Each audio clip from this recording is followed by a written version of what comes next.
मैं लास्ट में बैठा था और उनमें एक ही चीज थी कि सीट से स्टेज तक का सफर कैसे तय किया जाएगा ये जानने आया हूँ। सीट से स्टेज तक कैसे पहुंचा जाता है। और आज पिछले 2 दिन से मैं भगवान का शुक्रिया अदा कर रहा हूँ कि जिन लेजेंड्स को सुन के, जिन बड़े बड़े लीडर्स को सुन के मैंने वेस्टीज को ज्वाइन किया था, आज मैं उनके साथ सोफे पे आके बैठा हूँ। Thank you so much sir. दोस्तों, मेरी सबसे बड़ी अचीवमेंट मैं बोलना चाहूंगा कि ये है कि जब मेरे पास 2 ऑप्शन थे। मेरे फादर का वेल सेटल्ड बिजनेस था, दूसरा मैं पढ़ाई में अच्छा था तो जॉब में जा सकता था। पर मैंने कहीं एक लाइन पढ़ी थी कि नारायण मूर्ति के यहाँ जॉब करके कोई नारायण मूर्ति नहीं बना। नारायण मूर्ति वो इंसान थे जिन्हें जॉब नहीं मिली, वो इसलिए नारायण मूर्ति बने। दूसरी चीज मेरे फादर का बिजनेस, जहां पे मुझे कुछ करने की जरूरत नहीं थी, पर जब भी मैं फैक्ट्री जाता था तो लंच से पहले 6 बार मैं टॉयलेट जाता था। मेरा मन नहीं लगता था। हर मिनट 5 मिनट में मेरा नजर मेरी घड़ी पे जाती थी, मेरा दिल नहीं लगता था। मुझे ऐसा लगता था किसी दिन उस फैक्ट्री में करंट खा के मैं मर जाऊंगा, मेरा दिल नहीं लगता। लाइफ में दोस्तों मुझे एक चीज पता लगी जो मैंने सबसे सीखी कि लाइफ में क्या करना है अगर ये ना पता होना तो ये जरूर पता होना चाहिए कि क्या नहीं करना। तो मेरी लाइफ में मुझे ये क्लियर था, जॉब तो नहीं करनी, फादर का बिजनेस तो नहीं करना, और उसी तरफ से उसी चीजों से मैं सोचता था कि क्या करना है भगवान, मुझे कुछ बड़ा करना है, कुछ अलग करना है। बचपन से कुछ हेल्थ इश्यूज रहे थे और उन हेल्थ इश्यूज से मैं बाहर निकला। तो एक ही चीज मेरे मदर ने मुझे बड़े अच्छे संस्कार दिए हैं और एक ही चीज मुझे सिखाई है कि बेटा अगर तू इतने बड़े चैलेंज से अगर बचपन में बाहर आया है तो तुझे ऊपर वाले ने कुछ बड़ा करने के लिए बनाया है। You are here to do something great। दोस्तों, मैंने इस चीज को स्टार्ट किया। बहुत टफ डिसीजन था। इंसान की लाइफ में 2 चीजें बड़ी कीमती होती हैं, एक फैमिली और एक फ्रेंड्स। ये दोनों मेरे अगेंस्ट थे, दोनों ने साफ मना कर दिया, कोई मेरे साथ नहीं आया। पर पता नहीं अंदर एक ऐसी आग है कि जब कोई मना कर देता है तो ये काम नहीं कर सकता, तो उसी काम को करने की मेरे अंदर इच्छा सी बढ़ जाती है कि अब तो करके ही दिखा, अब तो हो गया ही रहेगा। मुझे याद है मेरी पहली ज्वाइनिंग है दुष्यंत दीवान जी। हम दोनों 2014 में हमने ज्वाइन किया। मेरी ज्वाइनिंग जुलाई के 2014। मान सर से मैंने पूछा कि सर एक स्टूडेंट का चेक दिखा दो, एक स्टूडेंट का चेक दिखा दो 20-30 हजार का, कि जब मैं रामदास या किरोड़ीमल या हंसराज कॉलेज में जाऊं तो मैं बच्चों को दिखा पाऊं कि वेस्टीज में स्टूडेंट भी काम ना। सर ने कहा बेटा कोई नहीं है। मैंने शुक्रिया अदा किया, मैंने भगवान का शुक्रिया अदा किया, थैंक यू गॉड, आज मेरे पास नहीं है किसी का चेक दिखाने के लिए, पर आने वाले टाइम में पूरे हिंदुस्तान के पास मेरा चेक होगा दिखाने के लिए। आई भी बोलो, हम दोनों आपको क्विट कर सकते थे, छोड़ सकते थे, बट हमें ये पता था अगर इसे छोड़ेंगे तो बाकी 2 जगह वहां तो जाना ही नहीं है, तो यही जाना है। सो माय डियर फ्रेंड, ऐसी भी सिचुएशन आई जब दुष्यंत जी को भी उनके घर से निकाल दिया और मेरे फादर ने भी मेरे सामने एक बहुत अच्छा ऑप्शन रखा। जब उन्हें पता लगा कि मैं छुप छुप के वेस्टीज कर रहा हूं, उन्होंने बोला या तो घर में रहेगा या वेस्टीज करेगा, और उन्हें लगा ये वेस्टीज छोड़ देगा। ये तो लास्ट इमोशनल तीर है जो छोड़ते हैं बाबा। और मैं हंसते हंसते मैंने अपना घर छोड़ दिया। 3 दिन रोहिणी में मैं अपनी डाउनलाइन के घर जाके रहा था।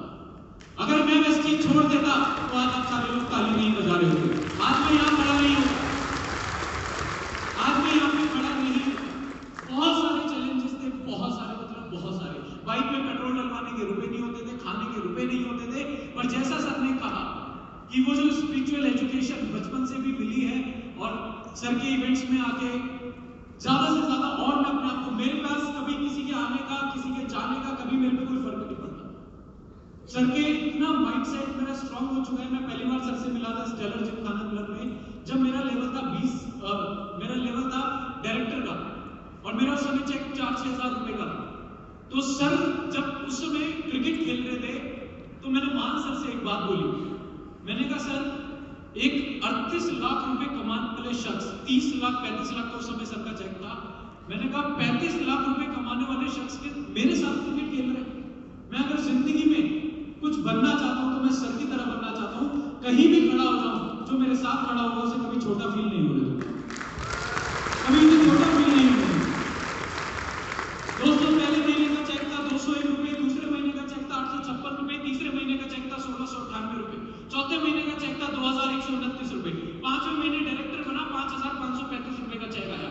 आज आपको वेस्टीज करना टफ लगता है दोस्तों, मैं थैंक यू करता हूं और हम सब शुक्रिया अदा करेंगे सिद्धार्थ सर का, रमेश पुनानी सर का, जिन्होंने 2008 में 2004 में वेस्टीज को किया है। आज हमारे पास हेड ऑफिस है, आज हमारे पास कंसिस्टेंसी स्कीम है, आज हमारे पास स्कीम फंड है। उस समय सर के पास क्या था? उस समय क्या इतने प्रोडक्ट्स थे, इतनी टेस्टिमनीज थी, इतने डीएनसीपीज थे? नहीं। तो हमें हमारे माता पिता के लिए जिंदगी जीना टफ था। तो सर मैं अपनी टीम की तरफ से, सबकी तरफ से आपका शुक्रिया अदा करता हूं कि आपने इतना शानदार प्लेटफॉर्म, मुझे गर्व होता है बताते हुए कि मैं एशिया के वर्ल्ड कप बेस्ट लीडर के साथ वर्क करता हूं। मुझे गर्व होता है बताते हुए, मुझे गर्व होता है जब मैं सर के साथ कोई फोटो खींच के अपने सोशल मीडिया हैंडल पे डालता हूं, मुझे गर्व होता है। सो माय डियर फ्रेंड, ऐसे करते करते कभी क्विट करने का छोड़ना सोचो, सोच में भी नहीं आया कि क्विट करना है। आज नहीं तो कल होगा। 3 साल लगे, कोई नहीं जानता था कौन है शिवम गोस्वामी, क्या करता है, कहां रहता है, नोबडी न्यू, कोई नहीं जानता था। और मैं लगा रहा, चलता रहा। 3 साल बाद मेरा चेक 1 लाख का पहुंचा और उसके बाद तो शायद भगवान खुश हो गया, या सर कहते हैं ना, शायद वो मेरा मेहनत का घड़ा भर गया, मेहनत का घड़ा भर गया। उसके बाद कभी पीछे मुड़ के नहीं देखा। 1,03,000, 1,19,000, 1,91,000, 2,19,000, 2,57,000, 3,00,000, 5,00,000, 7,00,000। और दोस्तों मजे की बात है, मेरा हाईएस्ट चेक 11 लाख रुपए का है। बड़ी बात यह है, 11 लाख रुपए बड़ी बात नहीं है। एक अच्छे दोस्त की कीमत कब पता लगती है? जो बुरे समय में आपके साथ खड़ा है, वो आपका सबसे सच्चा और अच्छा मित्र है। बुरे समय में, कोरोना में आया है ये 11 लाख रुपए, ये बड़ी बात है। लॉकडाउन में आया, पेंडेमिक में आया। पिछले साल की इनकम ज्यादा तो नहीं है, 1,05,00,000 रुपए, 1,05,00,000 रुपए। मेरी सबसे बड़ी अचीवमेंट है, I am able to retire myself in black hairs. अपने आप को काले बालों में रिटायर कर चुका हूं। माय डियर फ्रेंड, आज जितनी चीजों से मैंने सैक्रिफाइस किया था शुरू में, क्रिकेट खेलता था, बैडमिंटन खेलता था, जितनी भी मेरी हॉबीज थी, दोस्तों के साथ घूमना, मूवीज देखना, उन सबको सैक्रिफाइस किया था सिर्फ कुछ सालों के लिए, और आज वो सारी चीजें मुझे मिल चुकी है जिंदगी भर के लिए। आपको डिसाइड करना है कुछ सालों का सैक्रिफाइस और सारी जिंदगी के लिए वो चीज आपके पास। दोस्तों पहली कार ली नेक्सा बलिनो, 8.5 लाख रुपए की। बैंकों ने लोन नहीं दिया, 23 साल की उम्र थी। बैंकों ने कहा हम लोन नहीं देंगे। मैंने कहा कोई बात नहीं, हम कैश ले लेंगे। 8.5 लाख रुपए का चेक दिया और गाड़ी उठा के ले आया। ये पावर मुझे दी वेस्टीज ने, माय डियर फ्रेंड। दूसरी कार मैंने ली 42 लाख रुपए की ऑडी Q3। कब ली? आज से सिर्फ 2 साल पहले, 2 साल पहले ली। और इस महीने सर 10 तारीख को उसकी लास्ट इंस्टॉलमेंट है, वो भी खत्म। मैं तो कन्वर सर से बोल रहा था सर 2.5 लाख इंस्टॉलमेंट कर दो। सर ने कहा 2 साल की तो 1.25 लाख थी, अभी ये 2 साल, अभी 4 लाख पूरे हो जाएंगे।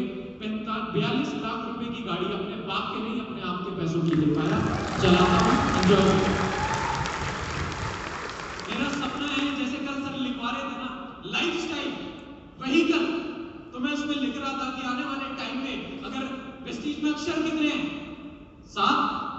हफ्ते में दिन कितने होते हैं? दुनिया में अजूबे कितने हैं? तो शिवम गोस्वामी में गाड़ियां भी होंगी 7, और 7 अलग अलग कलर की होंगी। और मेरा ड्राइवर हर दिन आके मेरे से पूछेगा सर आज कौन सी कलर की गाड़ी से जाना चाहते हो। ये मैंने अपने व्हीकल में डाला।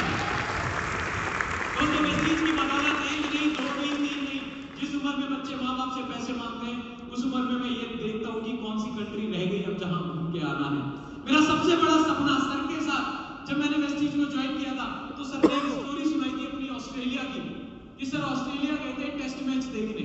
जब शायद प्रीतम सर ने ज्वाइन किया था, तो वो स्टोरी ने मुझे इतना इंस्पायर किया कि मैं भी वेस्टीज में आऊंगा, मैं भी बड़ा फॉन्ड ऑफ हूं क्रिकेट का, और मैं भी आने वाले टाइम में लाइव देखने जाया करूंगा। 2015 में दोस्तों वर्ल्ड कप आया, एक भी मैच नहीं देखा टीवी पे। क्यों? मेरा स्ट्रगल टाइम चल रहा था, मेरा सैक्रिफाइस टाइम चल रहा था। इतना फॉन्ड ऑफ होने के बाद भी एक मैच भी नहीं देखा टीवी पे। और उस समय 2015 में मैं ये बोलता था कि अगला वर्ल्ड कप जहां पे भी होगा शिवम गोस्वामी लाइव जाके देखेगा, और 2019 का वर्ल्ड कप मैंने लाइव जाके देखा। This is the power of Vestige. इन सबसे बड़ी चीज, 10 विदेश यात्रा कर चुका हूं, इन सबसे बड़ी चीज मेरे से कोई कहता है वेस्टीज में क्यों आपको, क्या क्यों करना है वेस्टीज? मैं कहता हूं आने वाले टाइम में कुछ करने के लिए कभी सोचना ना पड़े, और कहीं जाने के लिए किसी से पूछना ना पड़े, इसलिए आपको वेस्टीज करना है। आज मेरे पास सबसे बड़ी चीज है टाइम फ्रीडम। मेरा कोई बॉस नहीं है, मेरा कोई मालिक नहीं है, मुझे कोई रोकने वाला नहीं है, मेरे पास कोई भौंकने वाला नहीं है। मैं अपना खुद का मालिक हूं, जब मन करता है उठता घूमता हूँ, जब मन करता है खेलता हूँ। और ये तो सिर्फ शुरुआत है, ये तो झांकी, अभी तो पूरा खेल बाकी है। अभी तो आप देखते जाइए, सर का आशीर्वाद बने रहे। अभी सर टीम में लगभग 100 लोगों की, 100 यूथ की इनकम 1 लाख से ज्यादा है। 100 यूथ हो गए हैं जो पूरे इंडिया में, नेपाल में, बांग्लादेश में, दुबई में। और अभी मेरे पास जीके झा जी का मैसेज आया, उनकी टीम से एक शख्स हमारे बांग्लादेश में अभी वो बने हैं, डायमंड बने, और उनका चेक 1.25 लाख रुपए का है। यहां भी होगा, वहां भी होगा, अब तो सारे जहां में होगा। क्या क्या इस चीज का जलवा। दोस्तों, सिस्टम से अपने आप को कनेक्ट करना है, क्योंकि मैं एक चीज साइंस का स्टूडेंट हूं, मुझे बताया जाता है कि डायरेक्शन, वेक्टर्स मुझे पढ़ाए गए थे, आपको भी पढ़ाए गए। वेक्टर्स, वेक्टर्स क्या होते हैं? जिसमें डायरेक्शन और मैग्नीट्यूड दोनों होता है। अगर आपकी डायरेक्शन सही है तभी मैग्नीट्यूड काम करेगा। अगर आपकी डायरेक्शन सही नहीं है तो मैग्नीट्यूड, आप हार्ड वर्क, कन्विक्शन, कमिटमेंट, जैसा सर ने बोला, वो आप कितना भी लगा लीजिए, उसका कोई फायदा नहीं है। सो जाते जाते बस ये बोलना चाहता हूँ, I am blessed to be the part of sirs organisation, I am blessed to be the part of cross family, I am blessed to be the part of Vestige. इसलिए मैं अपने नाम के आगे हमेशा ब्लेस्ड लिखता हूँ, क्योंकि मुझे पता है मैं बहुत कितना ब्लेस्ड हूँ कि आज मैं यहाँ पे खड़ा हूँ, सीट से उठ के स्टेज तक का जो सफर मैंने तय किया है, ये सब गुरु का आशीर्वाद है। Thank you so very much Siddharth sir. Life में सर के लिए पहली बार मिला था, तब भी वही लाइन बोली थी, अब दोबारा बोलूंगा। मैं वाकिफ हूँ लोगों की नीचता से, मैं वाकिफ हूँ बड़े लोगों की नीचता से, बड़ा मुश्किल है बड़े होकर बड़ा होना। My dear friend, thank you so very much Siddharth sir. Thank you.